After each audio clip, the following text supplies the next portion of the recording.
Hello दोस्तों, भूतों की कहानियाँ में आपका स्वागत है। तो चलो बढ़ते हैं कहानियों की ओर। पहाड़ों में एक आदमी रोज़ अपनी बकरियां चराने जाया करता था। रोज़ की तरह सोहनलाल अपनी बकरियों को कुछ घंटे तक खुला छोड़ देता और जैसे ही शाम होने को आती वह वापस से अपनी बकरियों को घर लेकर चला जाता। आज भी सोहन अपनी बकरियों को चराने के लिए ऊंची पहाड़ियों में लेकर जा रहा था। बकरियां घास चरती रही और देखते ही देखते शाम के 6:30 बज चुके थे। तभी सोहन को एक सफ़ेद कपड़ों को पहना पास ही एक पत्थर पर बैठा एक आदमी नजर आया। सोहन ने कहा, भाई साहब, आपको इस जगह पहली बार देखा। उस आदमी ने अपना नाम रामू बताया।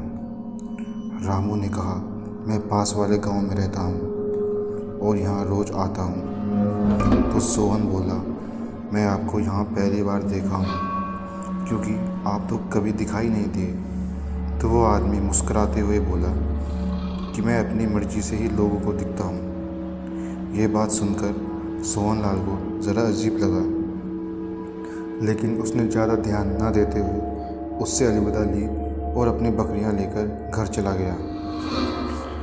सोहनलाल को अगले दिन वो आदमी जिसने अपना नाम रामू बताया था उसे फिर दिखाई दिया। उससे कल की तरह श्यामलाल बातें कर फिर से चला जाता।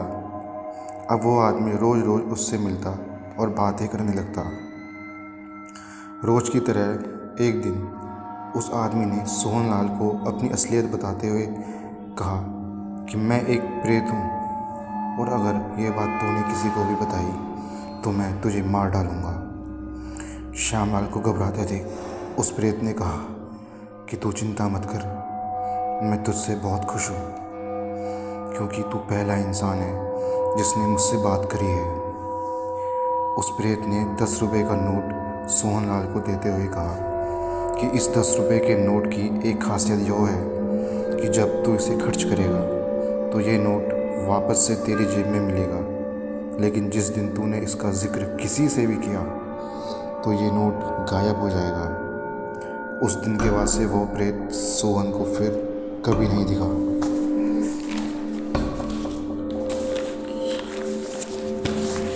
इसके बाद अब सोहनलाल उस 10 रुपये के नोट को एक दुकान पर लेकर गया। वहाँ से उसने उससे कुछ खरीदा और वो घर की ओर चल दिया।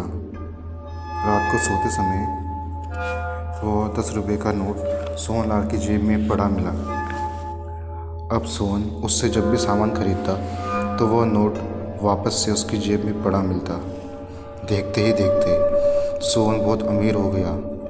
लेकिन एक दिन उसकी बीवी ने उससे पूछा कि इतना सारा सामान आप कहाँ से लाते हो और इतना पैसा आपके पास आता कहाँ से है।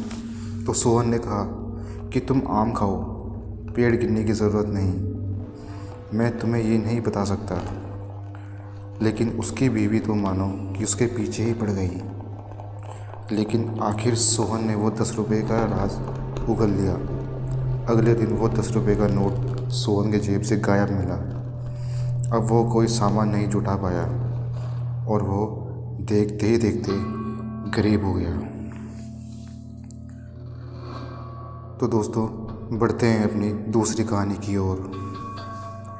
सविता अपने गांव के जंगल से लकड़ियां काटने सहेलियों के साथ जाया करती थी और शाम को उनके साथ लकड़ियां बीनकर घर आ जाती थी।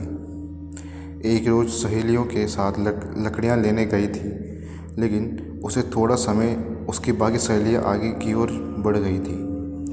सविता काफ़ी देर से घर जाने लगी थी। उसके सिर पर लकड़ियों का गट्ठा था और हल्की हल्की रात भी हो चली थी। इसे देख सविता की बेचैनी बढ़ने लगी। थोड़ी देर में उसने एक लंबे से आदमी को देखा जो कि भयानक नज़र आ रहा था। उसकी कोई शक्ल नहीं थी, चेहरा सिर्फ अंधेरे की तरह लग रहा था। इसे देख सविता की चीख निकली और उसने उन लकड़ियों के गट्ठे को वहीं फेंक दिया और तेज़ी से घर की ओर भागी।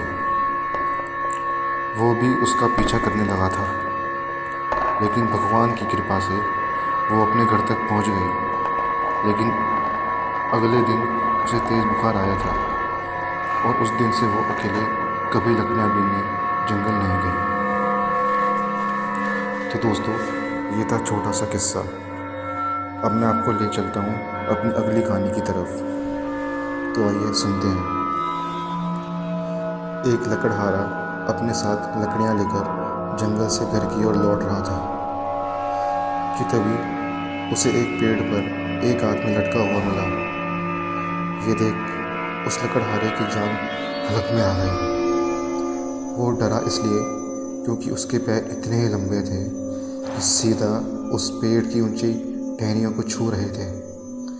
वो लकड़हारा घर की ओर तेजी से दौड़ा, पर वो लटका हुआ प्रेत एक डाली से छलांग लगाता हुआ दूसरी डाली, और इस तरह से वो उसका पीछा कर उसके सामने आ खड़ा हुआ। लेकिन तभी कुछ लोग उसी जंगल के पास से गुजर रहे थे और इसे देख वो प्रेत उसी वक्त वहाँ से गायब हो गया। फिर उन लोगों ने लकड़हारे को घर तक छोड़ा। तो दोस्तों, बढ़ते हैं अपनी अगली कहानी की तरफ। दिन के 3 बजे का समय था। एक लड़की गांव के कुएं से पानी निकालने गई थी। वो कुएं से पानी निकालने लगी, तभी उसकी नज़र एक पेड़ पर पड़ी तो उसने एक लड़की को झूला झूलते दिखाई दिया। हैरानी की बात तो ये थी कि इस दोपहर में कोई भी बाहर नहीं घूमता था।